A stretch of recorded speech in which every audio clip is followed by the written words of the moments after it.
Hello everyone. Today we are going to learn how to add or remove a workspace folder. So let's close it. Now right click in the left side, add folder to workspace.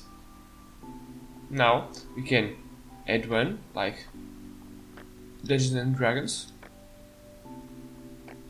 or we can click again the left side, right click, add folder to workspace. We can create a new folder called work 3, then edit.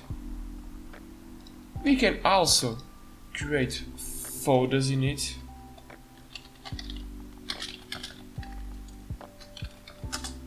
and we can also create files inside.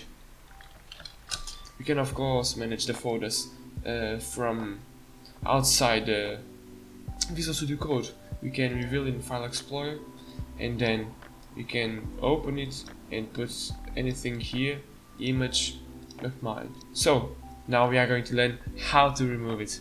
We right click in the folder we want to remove and remove folder from workspace. Now we can go from view, command palette, or Ctrl Shift P and write workspaces, two dots, remove folder, and click on it. Here we can see all the workspace folders that we have and click it. So now we learned how to add and remove a workspace folder. Thank you guys and see you soon.